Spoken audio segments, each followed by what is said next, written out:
সেই জাহাজে এবার পাকিস্তান থেকে যা এলো।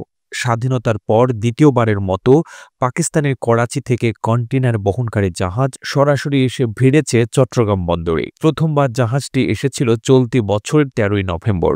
পাকিস্তান থেকে আসা জাহাজে কি মালামাল আনা হয়েছে তা এখন সবার আগ্রহের বিষয় হয়ে দাঁড়িয়েছে।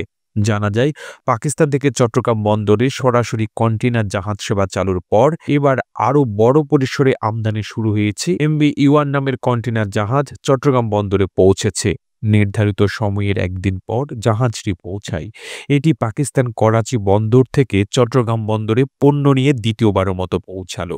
এবার পাকিস্তান থেকে সবচেয়ে বেশি এসেছে পরিশোধিত চিনি এবং খনিজ পদার্থ ডলামাইট। জাহাজে মোট ৮১১ একক কন্টেইনার পণ্য এসেছে, যার মধ্যে ৮৬% পাকিস্তান থেকে ২৮৫ কন্টেইনারে প্রায় ৭,৫০০ টন চিনি আনা হয়েছে, যা এনেছে প্রাণ আরএফএল, সেজা ফুড প্রোডাক্টস, সেভয় আইসক্রিম কারখানা এবং ব্রড ইন্টারন্যাশনাল। চিনির পর পাকিস্তান থেকে সবচেয়ে বেশি এসেছে ডলামাইট, যা কাঁচা শিল্পে ব্যবহৃত হয়। ১৭১ কন্টেইনারে এই কাঁচামাল এসেছে, যা এনেছে নাসির ফ্রড গ্লাস ও আকিস গ্লাস ইন্ডাস্ট্রিজ।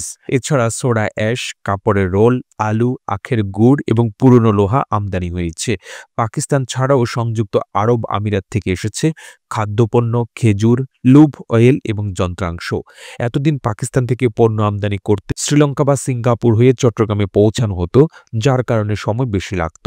তবে সরাসরি জাহাজ সেবা চালুর পর ব্যবসায়ীরা এখন মাত্র ১০ দিনের মধ্যে পণ্য পেয়ে যাচ্ছেন, যা রপ্তানিমুখী শিল্পের জন্য খুবই উপকারী। কর্ণফুলী লিমিটেডের সহযোগী প্রতিষ্ঠান রিজেন্সি লাইন্স লিমিটেড জানিয়েছে, সরাসরি সেবা চালুর কারণে কন্টেইনার পরিবহনের হার বাড়ছে এবং রপ্তানিমুখী শিল্পগুলো দ্রুত কাঁচামাল পাচ্ছে। পাকিস্তান ও বাংলাদেশের বাণিজ্যিক সম্পর্কের ইতিহাস দীর্ঘ, তবে এই সরাসরি কন্টেইনার সেবা চালু হওয়া নতুন একটি পদক্ষেপ। বাংলাদেশ ও পাকিস্তানের সম্পর্ক এখন আগের চেয়ে উষ্ণ হয়েছে, যা পাকিস্তান বাংলাদেশ বাণিজ্য সম্পর্কের ক্ষেত্রে এটি একটি বড় পদক্ষেপ হিসেবেও দেখা হচ্ছে।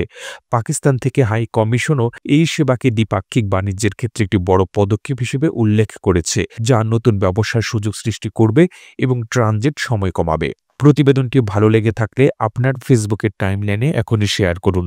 সেই সঙ্গে বিশ্ব বাংলার ফেসবুক পেজটিকে ফলো করুন ও বিশ্ব বাংলার ইউটিউব চ্যানেলটিকে সাবস্ক্রাইব করুন। আর আপনি বাংলাদেশের কোন জেলা থেকে এই ভিডিওটি দেখছেন আমাদের কমেন্ট করে জানান।